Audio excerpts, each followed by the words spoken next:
وَإِذَا بَلَغَ الْأَطْفَالُ مِنكُمُ الْحُلُمَ فَلْيَسْتَأْذِنُوا كَمَا اسْتَأْذَنَ الَّذِينَ مِن قَبْلِهِمْ كَذَلِكَ يُبَيِّنُ اللَّهُ لَكُمْ آيَاتِهِ وَاللَّهُ عَلِيمٌ حَكِيمٌ۔ اور جب تمہارے بچے حد بلوغ کو پہنچ جائیں تو وہ بھی اسی طرح اجازت لیں جس طرح پہلے والے اجازت لیا کرتے تھے۔ پروردگار اسی طرح تمہارے لیے اپنی آیتوں کو واضح کر کے بیان کرتا ہے کہ وہ صاحب علم بھی ہے اور صاحب حکمت بھی ہے۔ بسم اللہ الرحمن الرحیم، الحمدللہ رب العالمین، وصلی اللہ علی محمد وآلہ الطاہرین۔ موضوع گفتگو بلوغ اور بلوغ کی علامتیں۔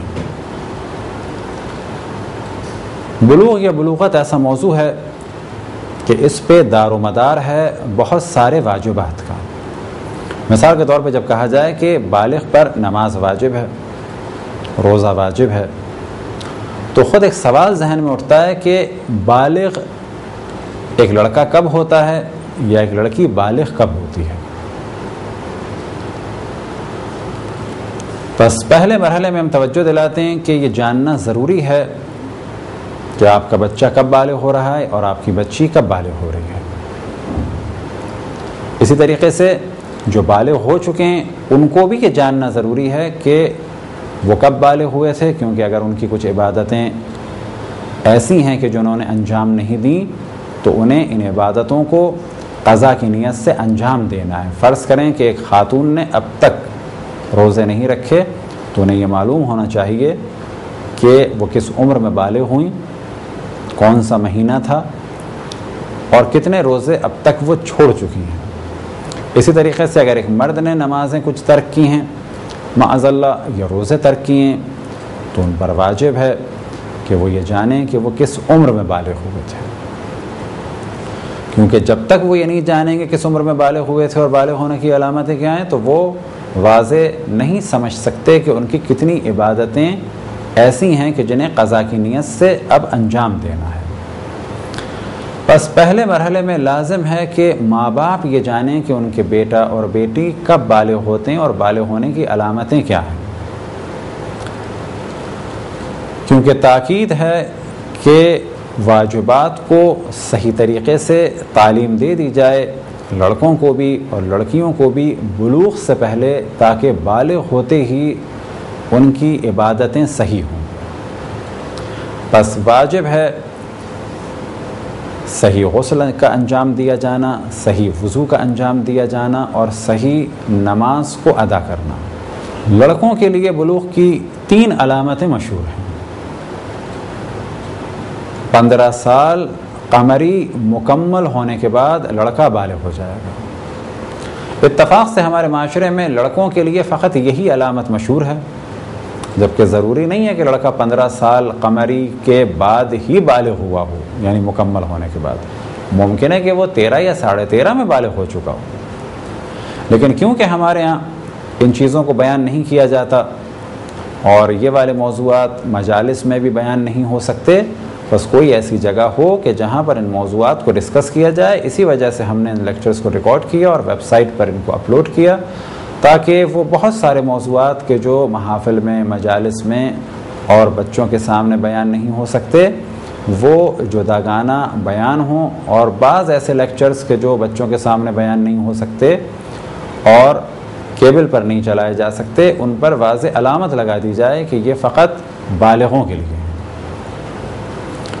بس ماں باپ کو یہ جاننا چاہیے پہلے مرحلے میں کہ ان کا لڑکا بالغ ہوگا 15 سال قمری، یعنی چاند کے پورے 15 سال مکمل ہونے کے بعد۔ اب اگر کسی کو اپنے بچوں کی تاریخ ولادت قمری اعتبار سے نہیں معلوم، میلادی اعتبار سے انہیں معلوم ہے، یعنی انگریزی سالوں کے حساب سے، تو آج کل مختلف ویب سائٹس ہیں کہ جہاں پر ڈیٹس کو کنورٹ کیا جا سکتا ہے۔ لہذا اگر آپ کہیں گوگل وغیرہ میں لکھیں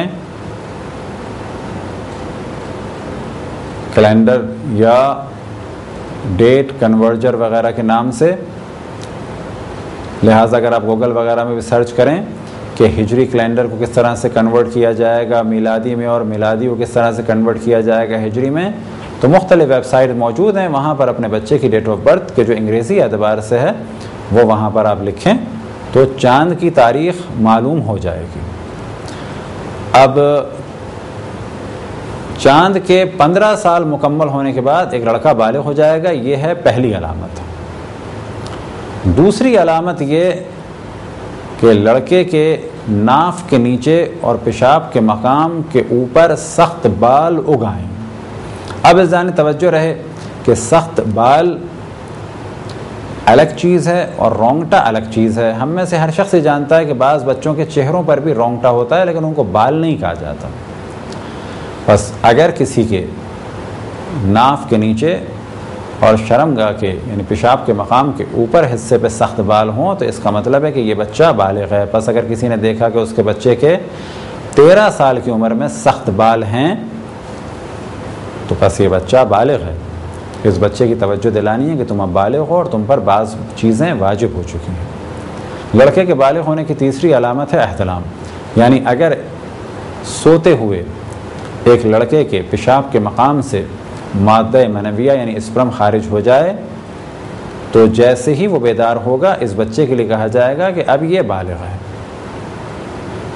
اسی طرح سے اگر جاگتے میں اختیار سے یا بے اختیار خود یا کسی کے ذریعے سے اس کی منی خارج ہو جائے، اب چاہے یہ 13 سال کا ہو چاہے 13.5 سال کا ہو، اس لڑکے کے لیے کہا جائے گا کہ یہ بالغ ہو گیا۔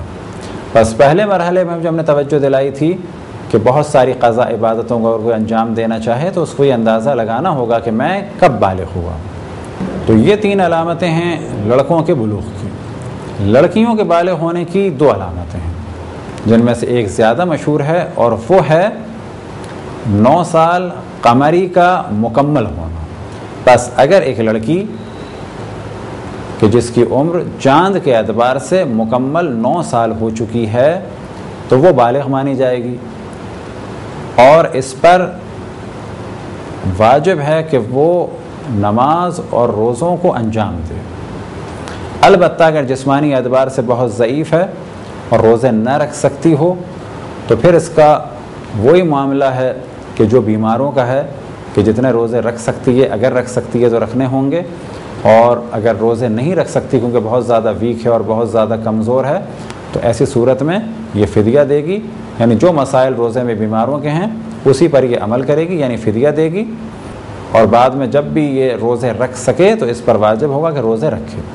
لیکن 9 سال کی عمر جیسی قمری ہو گئی اس پہ روزے واجب ہو جائیں گے۔ دوسری علامت کہ جس پر توجہ دینی چاہیے احتیاطاً وہ ہے زیر ناف اور پیشاب کے مقام کے اوپر کسی لڑکی کے سخت بالوں کا اگنا، اور بلا شک جیسے کہ ہم نے پہلے گفتگو کی کہ رونگٹا الگ چیز ہے اور بال الگ چیز ہے۔ پس کسی لڑکی کے اگر سخت بال ہوں 9 سال سے کچھ دن قبل تو وہ بالغ مانی جائے گی۔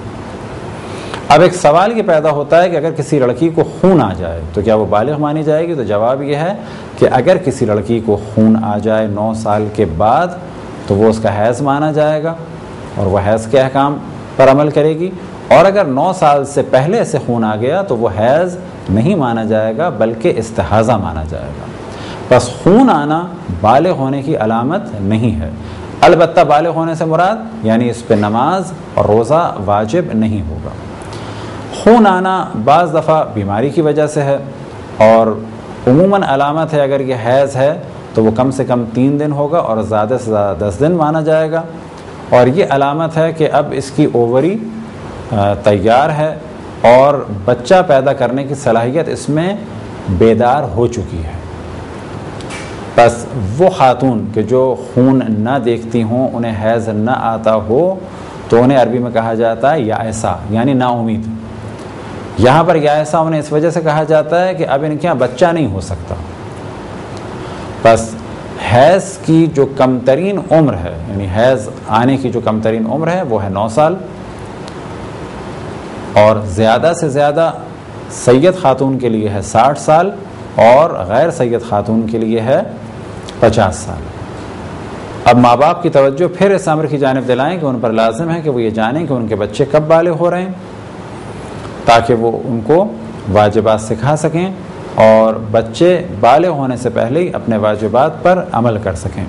اب اس جانب توجہ رہے کہ بالغ ہونا ایک الگ موضوع ہے اور سمجھدار ہونا اقتصادی اعتبار سے الگ موضوع ہے۔ بس جب کہا جائے بالغ ہونا تو ایک تو ذہن میں یہ تصور آتا ہے کہ اب ان پر کچھ عبادتیں واجب ہو گئی ہیں، لیکن اس میں شک نہیں کہ ایک 50 سال کا بالغ اور ایک 15 سال کا بالغ لڑکا، یا ایک 50 سال کی بالغ خاتون اور ایک 9 سال کی بالغہ بچی، ان میں سمجھ بوجھ میں فرق ہے۔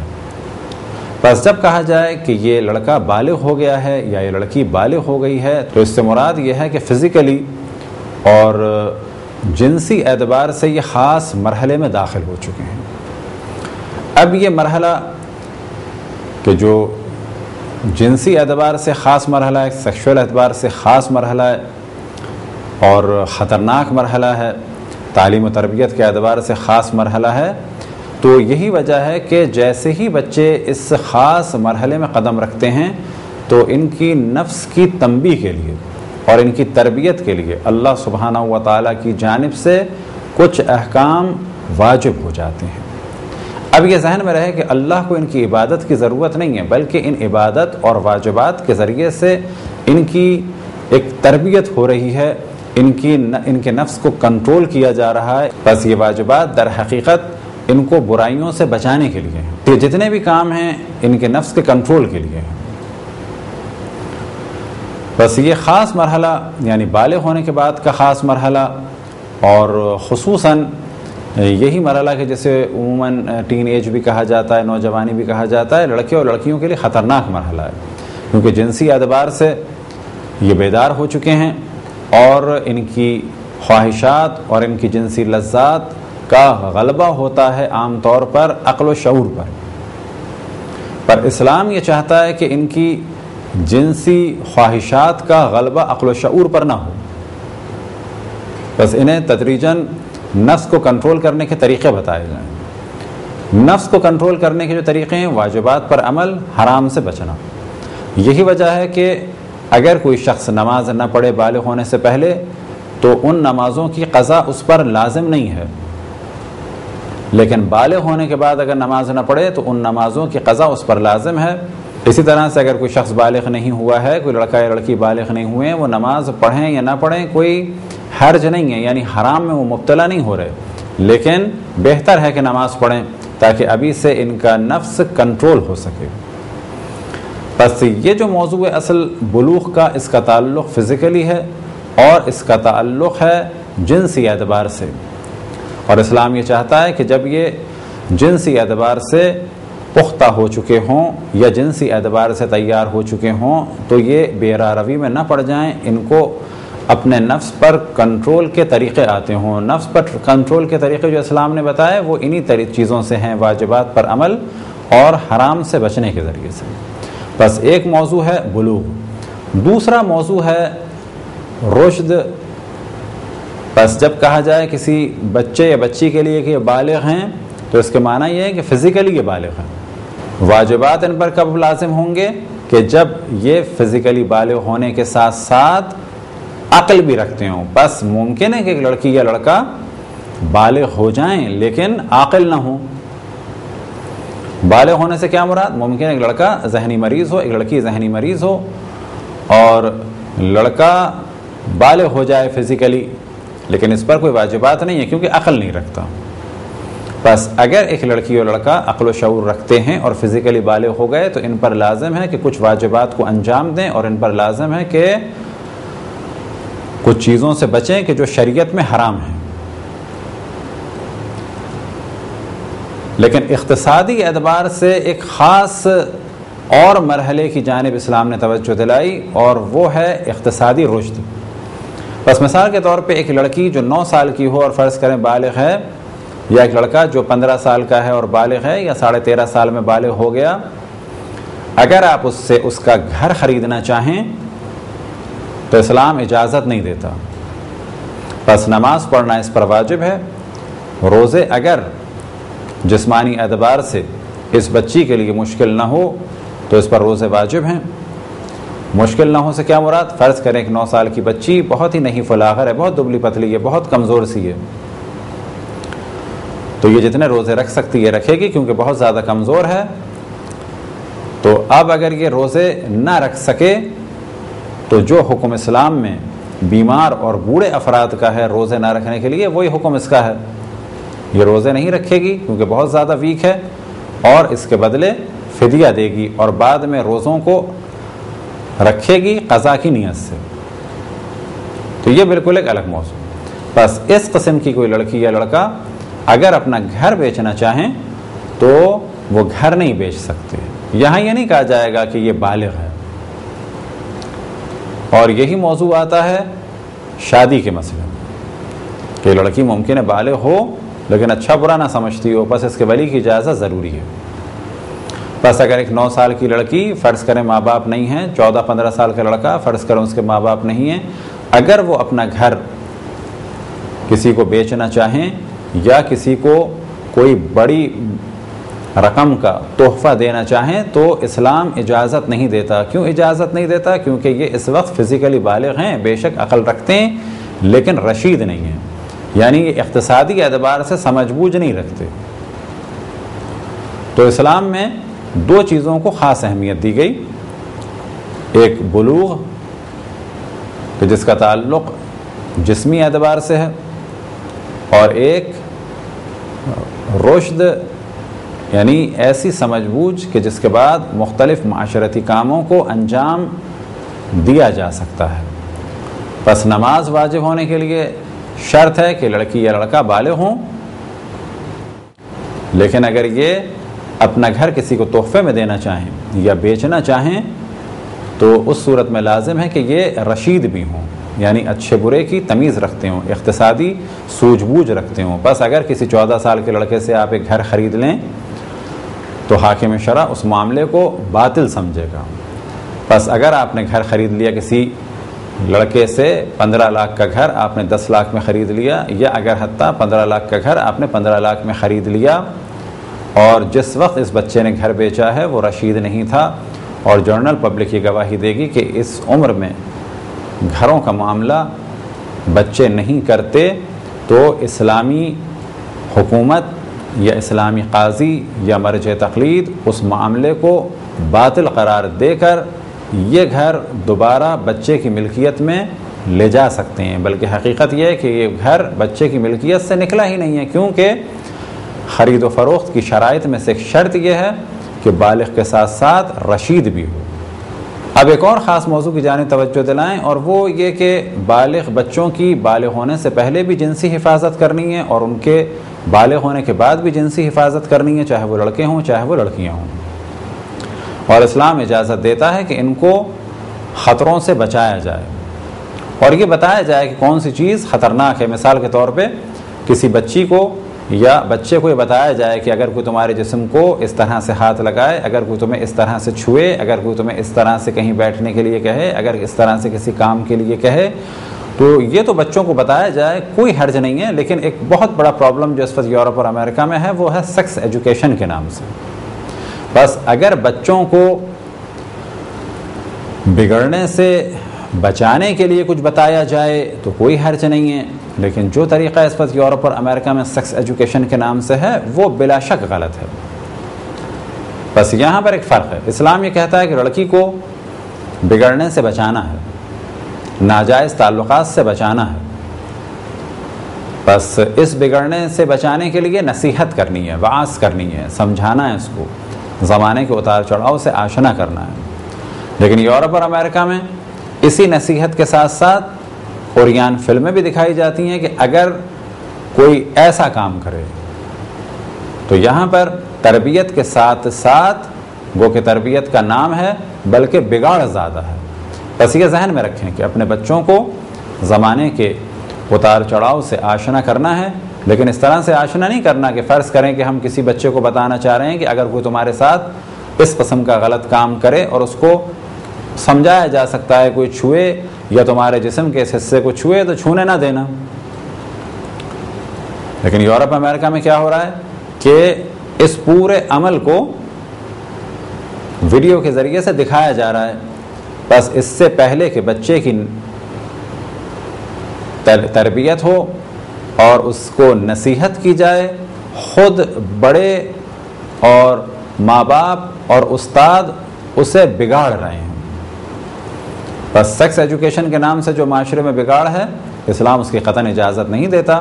البتہ بالغ ہونے کے بعد جو بھی اس کے مسائل ہیں، جنسی مسائل ہیں، غسل ہے، وضو ہے، اسی طرح سے احتلام کا موضوع ہے، اسی طرح سے حیض اور نفاس کا لڑکیوں کے لیے موضوع ہے، یہ سب ذمہ داری ہے ماں باپ کی کہ اپنے بچوں کو بتائیں۔ اسی طرح سے مختلف اور موضوع کہ جن کی وجہ سے بچوں کو بچایا جا سکتا ہے بگڑنے سے جنسی اعتبار سے، ان کو بتایا جائے، لیکن ایک خاص طریقے سے، نہ یہ کہ ان کو بالکل ہی بے غیرت بنا دیا جائے اور ان کو بگاڑ دیا جائے۔ یہ تھی مختصر سی گفتگو بلوغ کے بارے میں۔ خداوند تبارک و تعالیٰ سے دعا ہے کہ بحق محمد و آل محمد ہمیں اپنے رسول، اپنی حجتوں، خصوصاً امام زمان علیہ الصلاۃ والسلام کی معرفت اور اطاعت کی توفیق عطا فرمائے۔ وصلی اللہ علی محمد و آلہ الطاہرین۔